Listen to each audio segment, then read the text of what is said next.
sure you guys were shocked when we were coming up here. One of the challenges that we've been facing, obviously, since I arrived here is just the issues around COVID. And obviously when the university put in a mandate to have masks and everything inside, I said, let's do something outside. And this kind of popped in my head. This little area, obviously, Memorial Stadium and everything that means has been something we've been trying to educate our players. I thought the power of George McDonald since I hired him is unbelievable. So I've given all of our assistant coaches had a topic to talk to our players. And Coach McDonald actually, one of the things he talked about was the stadium and what these columns mean, what they represent, gave the number of 200, the number of names were engraved on the bottom of them, and the history. Then he went into different things about the Victory Shield and what that represented and different things. And literally like 2 days later, I'm sitting in my car and one of our players is FaceTiming me. And I mean, I FaceTime all the time with recruits, but not usually my current roster. And it was three of our current guys were up here in the columns in the middle of the day looking at what Gio had talked to him about. And I thought, that's when we've got something. That's when we began to understand that we're reaching them on a lot different level than just maybe on the football field. And then during recruiting, because of all the restrictions and meals and where we could eat, we actually ate a majority of our recruiting meals in the stadium here. And when we were leaving the stadium with our recruits, we'd come in around dinner time and obviously still be lit. We'd leave at night or later in the evening, about 8:30, 9 o'clock, and we would bring them through here for a photo opportunity when it was lit up orange. And it was really kind of one of those moments that really just hit me as a head coach about how much beauty there is in the inside of the stadium, but what this place is all about the beauty and the people that the stadium is obviously named after and the people that come in here. So I thought it was only fitting to come up here and have our press conference because it checked the box in several categories, right? We didn't have to wear masks and we could be outside in an open air environment, but also talk a little bit about our stadium. So excited to get to August 28th. Since I came here, the first game that we thought was going to be in Ireland and was all for that and everything that represented. But when it became clear that probably wasn't going to go through because of different things going on in the world we live in, the opportunity to play our first game here in Memorial and to open up the college football season was just something that I couldn't ask for anything better. So our guys have been progressing nicely to get to that point. We've had a good camp to this point. We wrapped up today with another solid week. We had basically a 6-day work week, Monday, Tuesday, Wednesday, Thursday, Friday, Saturday. We'll actually, by NCAA rules, give them tomorrow off. From a physical standpoint, they'll come over, do some recovery. We can meet with them for 2 hours, and then Monday we'll jump into our biggest scrimmage of the fall camp. So from a health standpoint, had a lot of guys in and out with some maintenance, had some other guys get some soft tissue issues and some things that obviously have caused certain guys to miss a couple days of camp here and there, but there isn't anybody other than Jordan that we think will be a part of what we were trying to get done for our opener that won't be with us, right? So everything's moving in the right direction in that regards. As far as competition, I know you guys will have a lot of questions, but just pure logistics of where we're at. We'll slowly transition after Monday, get some corrections on Tuesday, and Wednesday we'll kind of start our first real true 100% introduction to Nebraska and the game plan that goes into that. We'll still obviously work some good on good and do a lot of things with our current roster, just making sure that they have an edge to them, but we will start our official Nebraska preparation and kind of jump into that offense, defense, special teams and see where that can go. So before we move on, I did want to pass along regards to Bob Asmussen. Obviously, a lot of you guys that know him, I know he's going through a challenge in a personal way, so we want to give all of our prayers here from Illinois football out to him and thinking about him and his family and continued recovery hopefully for him. So with that, open it up for some questions. Alec Bryant? Yeah, we there's different things that we got to check the box on. Got word today that we could comment on Alec. He's in a process now where he's actually on campus. He's got to go through still 3 days of protocol before he can jump into it. And then when he gets into us, hopefully on Monday, if everything goes forward the way it should, then he's got to do through the NCAA progression through just like everybody else that starts fall camp. So won't really fully be with us and on the same level until about a week from now, but very excited about Alec and the opportunity that he brings us. I think we've been pretty diligent in our pursuits of the portal transfer. opportunities that exist, and really the outside linebacker is an area that we've been looking at just from a pure number standpoint. It's kind of a new position for us, as something that wasn't really on the old roster. We've kind of blended in some defensive ends, some backers, and Alec jumped out to us when he became available. Now he transitioned out of his previous school after July 1st, so he's technically ineligible. We've started a waiver process and see where that can go. Yeah, I obviously watched high school film, watched Virginia Tech film. Think he could be an outside linebacker, defensive end type, kind of like in that Owen Carney world, kind of a bigger body that plays with some physicality, but obviously I haven't had a chance to ever work with him individually, so we'll see what he gets. We'll see what he's like when he gets here. How do you gauge progression, readiness during training camp as you get closer to the A really good question. I would say we gauge really just by the growth from yesterday, right? Everybody's on a different level. You got guys that are 6-year seniors, guys that are going into what would be a normal 5th-year senior, 4-year, 3-year, 2-year, so forth. So everybody's kind of on a different level. Collectively, as an offense, you have certain thoughts. Defense, a punt unit, a punt return unit. But I think you just kind of go off of where you were yesterday. I keep telling our guys, it's not about where we're at, it's where we're going. And these guys have taken a daily approach. There's days that I think we've had big gains, all right? There's only been a few where I didn't know if we move forward, and I've challenged them with that. But I think overall, if you look at one of the things I try to do over the weekend, I'll do it again tonight and tomorrow, is look at where we are, we just finished practice number 12, go back and look where we were after practice 12, which is actually our spring game, in the spring. And I know where we are now, and I know where we were then, so I think we're moving in the right direction.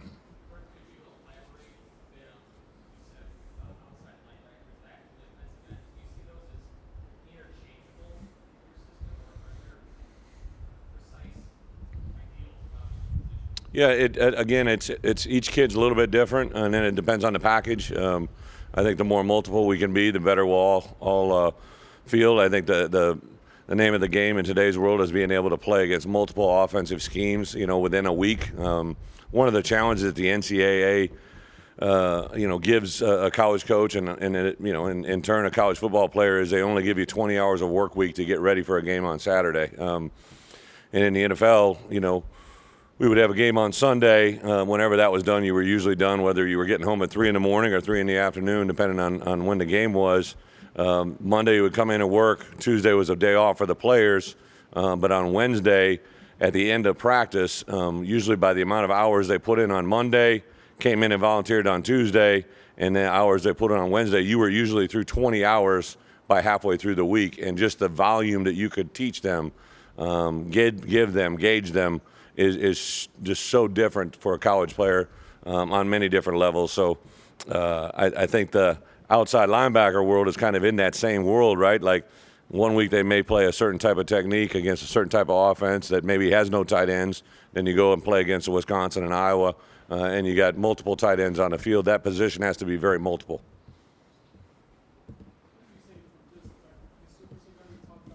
Yeah.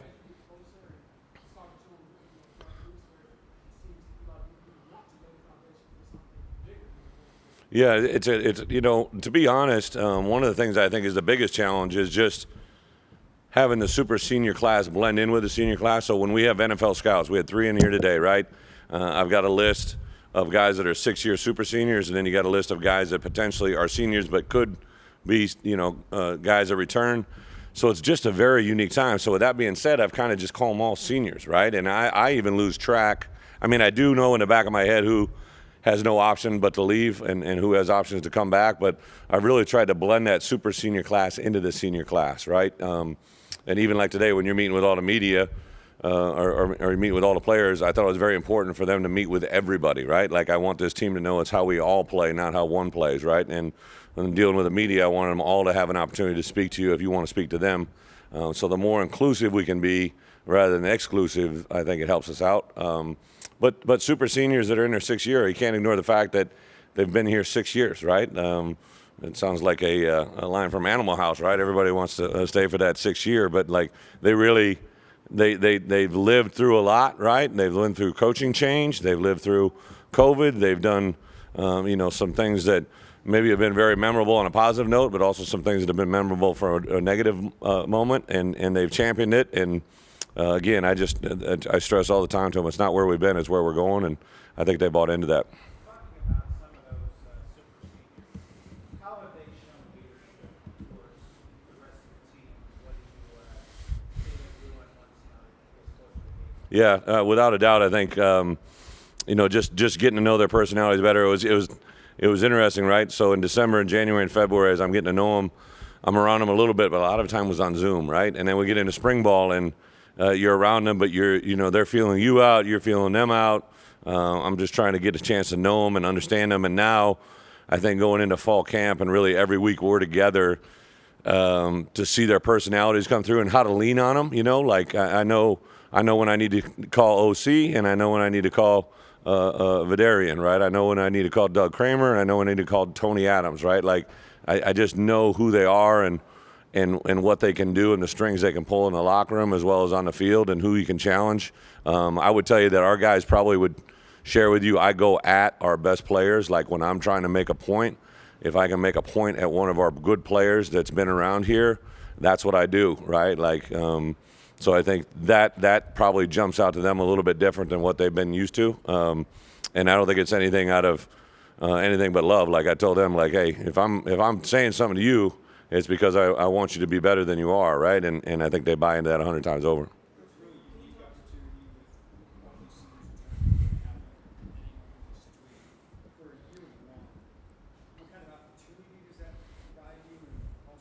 Disadvantage, yeah.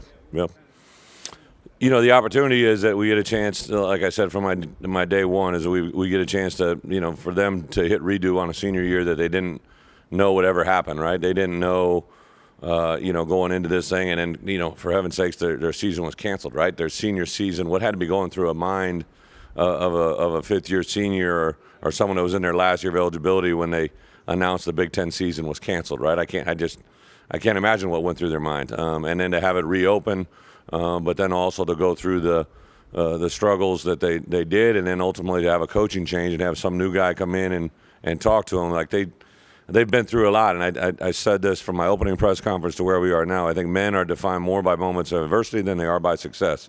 And they've unfortunately had a lot of adversity, and I think they want to write a different story, right, than maybe the one that was written. But I say to them all the time, like, just because you have all the right intentions and you've done all the right things and you're working extremely hard and you're responsive and you pay attention, it doesn't guarantee success. Nebraska is doing the same exact thing, right? I follow all their media, I follow social media, I follow players and coaches and absorb what they're saying and hearing, and there's a lot of the same things, right? So we just finished, whether it was practice 8, 9, 10, 11, or 12, Nebraska has that same opportunity. So does in Iowa, so does in Northwestern, so does in Wisconsin, so does in Purdue, so does in Maryland. Everybody that we're going to see on our schedule has all of those same opportunities. It's about what we do with it, right? The downfall of it, to your point, or the negative is, right, you potentially have 42 seniors that could be walking out the door. Now, the reality is probably not all of them are, but there's a certain number that don't have a choice. They're gone.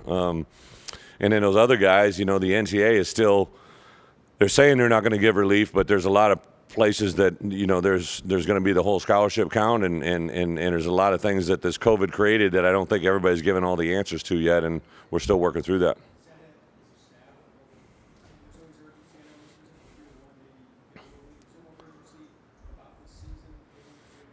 I appreciate the question, but I don't think I would hire anybody that feels a sense of urgency more now than hopefully they do in the future. I think there's a certain sense of urgency for our coaches to be great, right? Like I've got a room full of coaches that there are 10 guys that try to be the best coach in the room every day. And not only from the way they recruit, from the way they build relationships with their players, to the way they handle practice, the way they fill out a practice report, to the way they talk to their team on an assigned topic that I gave them. Like Ryan and TP started those talks and gave 10 talks, and I think if you ask our players, like every one of them set the bar a little bit higher. Aaron Henry and Ben Miller gave the last talks on the last of the assistant coaches, and both of them carried a message that brought everybody to a level of learning that was really awesome, including me. So I think there's a challenge there.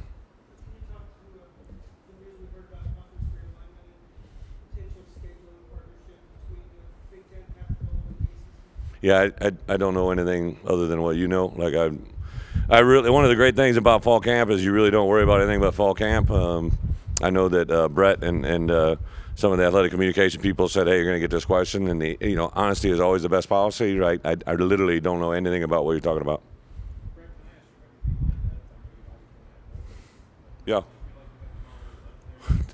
So that's probably a good question to clarify. So when you say D-line, I don't know what you're specific, but yeah. So like everybody that works with JMO is what you're saying, right? So that's the D-line as we kind of see it in our program. I think there's a couple of guys that jump out. I would say Keith has been a guy that from day one shows a lot of ability to probably play both inside and outside. Calvin Avery has been a guy that flashes. Rod Perry, again, is a guy that shows up routinely. I haven't been able to see Bobo all that much, just because of what's going on. Johnny Newton has been a kind of a guy that has stood out to me since day one, since I got here, just the way he kind of does everything, the way he goes through practice, the way he just moves, communicates. He's got his own way of kind of doing things, which is really impressive. And really, that's probably about it. I can't think of anybody else. Sometimes I forget guys' names, but they've really been an impressive group. And I will tell you this: like we just got done with an inside drill on Friday, and I told JMO and Kevin Kane, our outside linebacker coach, when I came in, I watched it late last night and came in this morning. That was probably our best inside drill of the fall, and it's just playing with extension, doing the things we're asking them to do, learning them to play a technique maybe that they haven't played before. So it's been fun in that regard.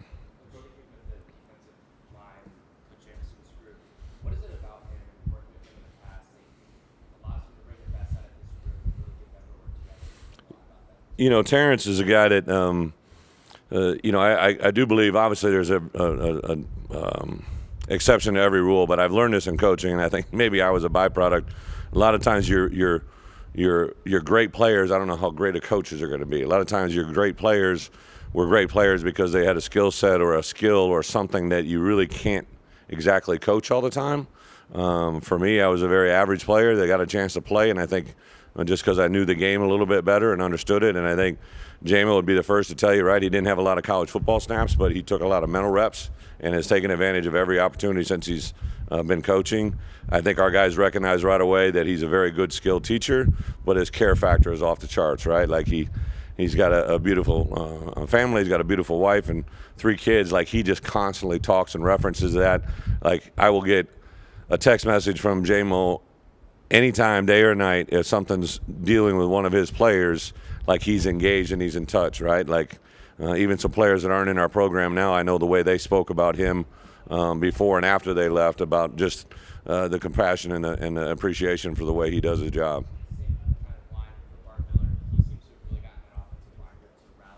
Yeah.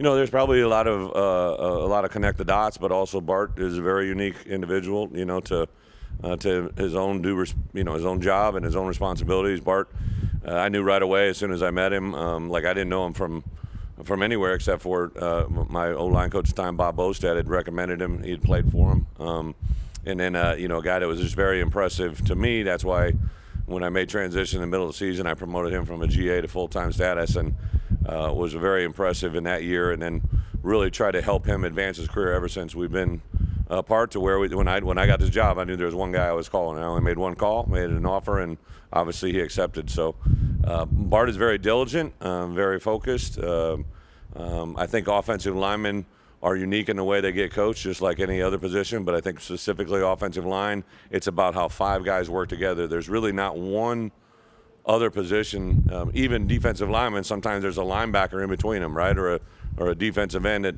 all of a sudden rolls in between them. Like offensive linemen, those 5 guys work together in every. So when we go down in the stadium, right, I know sometimes you guys aren't in there when they enter the field, but everybody kind of just walks in the stadium. The offensive line comes in together, like they all come in together, all of them, right? Like if 18 are practicing, they all walk in together. And I remember the first practice we're in the stadium. 2 of the freshmen both had didn't know the rule or somebody hadn't told them, and they got annihilated from about 30 rows up when the offensive line walked out and saw they were out there. So that's just kind of a small microcosm of the way Bart thinks.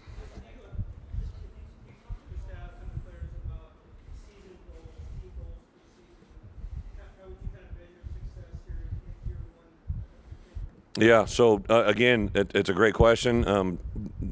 Don't want to speak on behalf of other people, right? Like, so one of the things I really believe in, I make seasonal goals, right, for myself, right? But like the seasonal goals for a team should be made by the team, right? So in the spring, I laid down goals of what I want them to accomplish in the winter first, right? Then I had laid down spring goals. Then I laid down summer goals. When we're basically 10 days out from fall camp, we'll have a goal meeting, and then it's what they believe the goals are, right? Like, it doesn't really matter what I think the goals should be. I have high expectations, right? And I believe in those things and what they are, but those are expectations that I believe in. I hope their expectations are even higher, right? Like, that's the challenge of coaching, is to get your players to think they can go even beyond what you believe. And on the same account, you want them to understand when you set a goal what it means and how you have a plan to go about doing it. So the goals that we have this year will be set by our players. With Josh? Josh Whitman? No. No. No. No.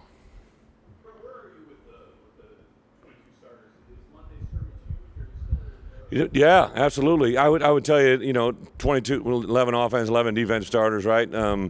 That is probably, I don't know the best way to say it. There's probably certain positions where guys are like, oh, he's the guy, right? And others are really like, but I kind of told them coming into fall camp, because we had a lot of transition players, right? Guys that come out of the portal and what. Let's just kind of say everybody's going to start in a spot. We put up the depth chart, and I kind of said, hey, this is where we are day one. Literally day two, things changed. Then day three, things changed. There's some guys that have continued to rise to the challenge, but there's probably been more fluidity at certain positions than others, right? But, a guy like Doug Kramer, right? It's hard to see any other center playing better than Doug Kramer. There's certain positions that I think it's just a player does what he's capable of doing. You have that, but one part that we kind of stress to everybody is we're only as the strength of our biggest weakness, right? So like if there's another position that needs to come along by moving another player to that position or looking at different options, we've done that. We've exhausted it. We had a position change as early as today. Just if we feel that we need to add depth, that's definitely what we'll do. But we'll name a starter group. Probably I don't think I'll do it 10 days out, but 7 days out we'll let out a press release, and those will be our starters. Scrimmage is huge, and a little bit to depth, not to abort your question. Like I think it's big, right? But the scrimmage is big because of the limited opportunities we have to play tackle football. Situational games. We'll have all the referees here. We're actually going to do as much as we can pregame to make it simulate. Our pregame meal will be 3.5 hours before the game. Normally it's 4, but just the way it works into our schedule that day. Officials, it's going to be a big scrimmage.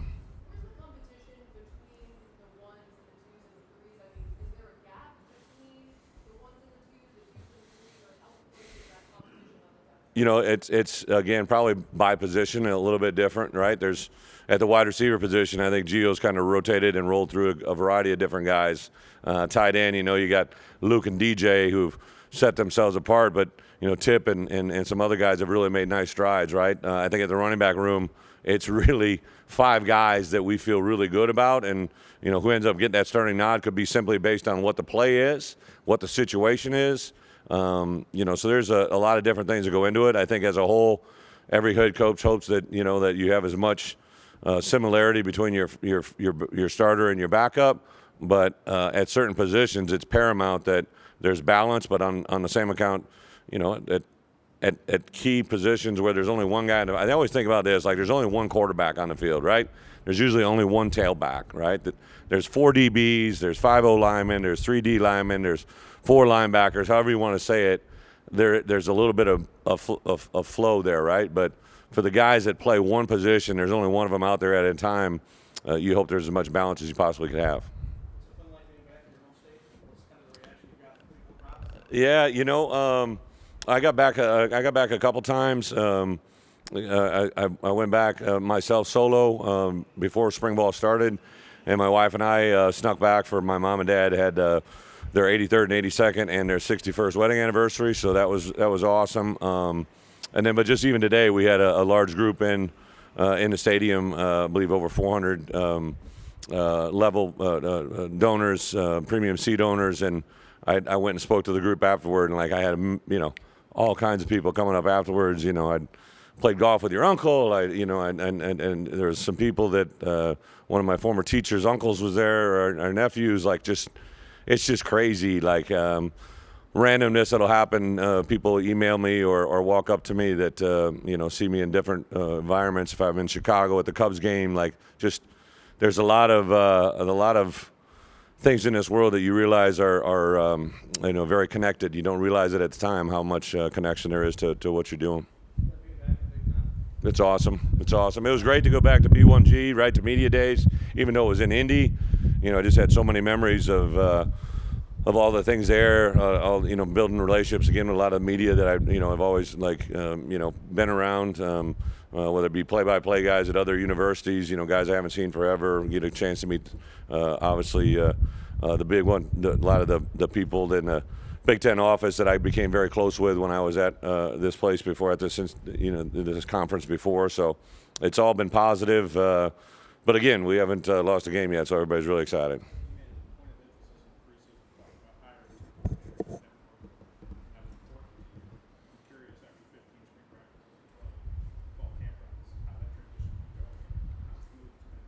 Yeah, well, 3 actually, because Ben Miller, our special teams coordinator as well. But Tony and I have known each other a long time, bounced around football ideas, but never worked together, right? So it's been fun for me. I think hopefully he'd tell you the same. But I think that offensive staff has done a nice job of blending everything together, right? So Bart and his experiences and his background with me, Gio and I have never worked together. I think those 2 guys have been a huge factor in what we're doing. I think Corey brings so much to the table about guys that were on the roster, and he's just got a demeanor and his attitude and his energy that's really been fun to watch him work into the group. And then Ben Miller, even though he's obviously our special teams coach, he's been around football a long time with Troy Calhoun, who's been very productive in a similar type of offense, which is why I hired him. Defensively, Ryan Walters is everything I could ever hope for and more. He's great rapport, high intelligence, great demeanor, really is a great leader in the fact the way he's rallied that staff around him and the way he puts faith in them and trust. Kevin Kane and Andy Boo, who I've been with a lot, both have been coordinators, so you just worry about bringing a coordinator into a coordinator room, and those 3 are absolutely awesome. Aaron Henry will be a coordinator, probably be a head coach at some point in his career. Jambo, the value he brings as a defensive line coach and the structure of those 5 guys in that room, and then just some of the support staff, GAs, analysts have been really fun to bring into the world. Yeah. Yeah. Probably no other room has had as much transition, right, from spring to where we are now as that room. A couple mainstays are, obviously Donnie has been impressive since I got here, and nothing's changed my opinion on him. Just continued to grow, very talented, probably the quiet leader of that group. Good work ethic, attitude, energy. But really he's kind of stood out. And then the combination of throwing Isaiah into that room and now Casey Washington, 2 guys that knew each other. I give a lot. I was doing a lot of research on Casey. He and I had a couple conversations before he transferred out, and when the opportunity came to bring him back, he was ineligible. He wasn't going to be eligible. I really didn't want to bring in another player that wasn't going to be eligible for the fall. So I was going through all kinds of things, and Casey just continued to shine through. And I began to ask players, right? I asked players, hey, what do you think? What's your opinion? Guys that I respect, I'd bring them in. And I specifically asked Isaiah, who had been a quarterback with him, right, who now was going to be in the wide receiver room. And I'm like, what do you think? And he just smiled and he said, Coach, he makes us better. And that spoke volumes to me about the way those 2 probably would interact together, but also the way they felt about each other. So that was a big one. Hightower's probably had as good a camp as he did in the spring, probably a little bit better. The freshman, Pat Bryant, is every day he kind of does one of those wow plays, like now he'll also be like, wow, one of those. It's like depending on the play, but really, really engaging and fun, huge potential, off the charts. And then, there's some guys. Battle, obviously, is a transfer from Northern Illinois. Peyton Vining is a transfer from small school. Jafar Armstrong has had a couple practices that have really jumped out and made a great impression. So there's a whole host of guys in there that continue to be very impressive. Yeah, I have no idea. I knew that we were bringing in obviously him and Battle, and knew the name, and I was an Illinois fan back in the day when obviously his dad. But like, I didn't even know they were related, right? Like I didn't know that was on the table when that all came up. And I actually said it to our staff, told our staff. So again, for those who are new to Illinois, we don't know what we don't know, right? I knew the name Battle, but I didn't know what it was. I mean, I didn't know that he was connected to him. So I'm just glad he's playing football. Yeah. What? Yeah. I can't stress enough how impressive of and sometimes people have to speak to be heard, right? Isaiah doesn't have to speak to be heard. He just has to walk, right? He just has to do what he does. He's got a presence and aura to him that I think is pretty impressive. And this whole thing, as it evolved, I think I kind of knew where it was going to trend. And then the day when he wanted to do it and how he said it and how he communicated, and then it was literally instantaneous. You could see the effect he would have on this football team. And then things that he's done during fall camp have jumped out, right? So, the key is to, I think, not put too much on him, right? So he hasn't, we had a backed up scenario the other day, and he was lining up at wide receiver, and we, had a certain schematic play called, and he failed to execute, and it was the first time he's been in that position since Pop Warner, right? And as coaches, I just brought that to their attention. We all think he's got this incredible resource of knowledge and experience, but not at the wide receiver position. So he's got to go through some things there as well that we all have to be aware of, and don't put undue expectations on him, and let him just continue to be the great player he is. 24 years, I think. 24 August, coaching in college football camp. Yeah.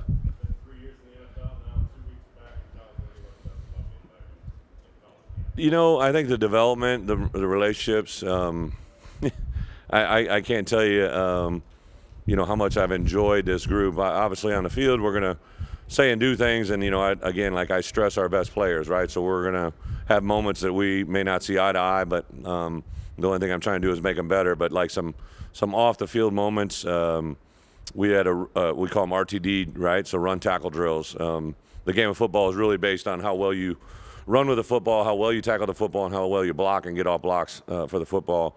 And we had a drill that had all of our coaches.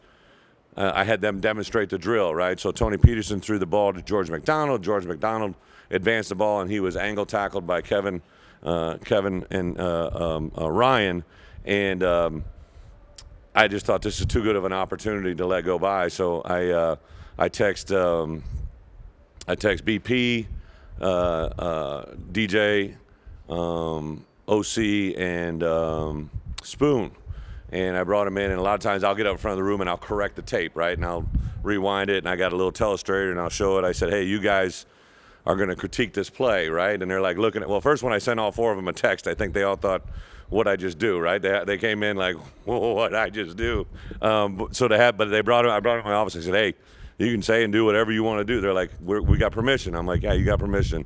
And nobody knew this was going to happen. So I called him up, and it was 10 minutes of nonstop, absolute pandemonium, hilarious, and it crescendoed with Spoon on the end. They made Coach Walters stand up, and he just undressed him for about 3 minutes.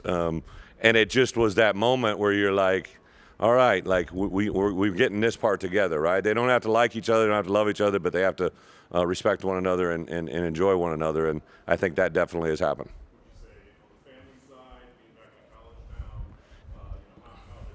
Yeah, it's just been so weird, right? Because like of COVID and we're, my wife and I, like, even, I try to sneak away and take my girls to preschool whenever I can, and I gotta, do certain things to get in the building and walk with them. Like, you just can't. It's just not quite normal yet, but it's absolutely awesome. I've loved every minute of it. It definitely is a different feel. Like when I was in the NFL, but it wasn't. It was more of as an assistant role. Like you're just not as visible, or however you want to say it. But yeah, to be in Champaign-Urbana and to have people come up to you whenever you're out, and say, again, we haven't lost a game, right? So we're positive, but there's just so much positive mojo. I just want to fill this stadium. That's the part that I want. And I understand people don't put money and they don't put support into something they don't believe in. And I'm going to show them what they can believe in and what we can represent them in. And that's something that I hope will continue to grow as we get closer to kickoff. We have time for a couple more questions. Players are starting to come up. I can't quite. In addition to winning, what am I hoping to accomplish? A good question, but it's a big one, right? Like, what I'm hoping to accomplish is what I want our players to do is represent us, right? I want us to be, smart, tough, dependable players. I want us to be able to, play a 4-quarter game and execute the things that I see during the course of the week. I think off the field, I want them to represent and make the people of Illinois happy, whether you're an alum, whether you're a donor, whether you're a fan, whether you're a resident of Champaign-Urbana. I want our players to represent, the Block I and what it means. And then in the bigger picture, if we can all go together, right, it's going to take all of us. That's something I kind of, whether I've talked to a group of, 4 donors, whether I talk to one donor and his wife or a wife and her children, whatever it is, it's going to take all of us to get Illinois to sustain success for a period of time, and that's the ultimate goal. That's something I always throw at Josh. We don't meet on goals, but we do have one common goal that he's brought me here to try and build sustained success for a long time, and that's what we're going to try to do, and we don't want to skip a step to get there.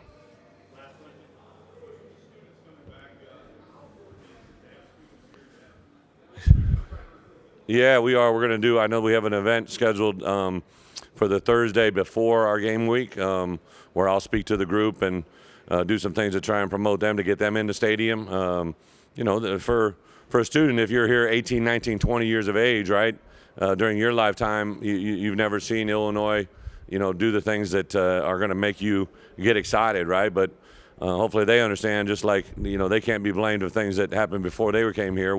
We can only handle what's in front of us. So it's going to be a huge outreach. I've talked to our players about ways to engage our student athletes, not only just when they're in the stadium, but also when they're in the classroom, when they're walking around campus. They have a common denominator with them, that they're, University of Illinois students and hopefully going to be University of Illinois alum, and that's something that you can never put a price tag on.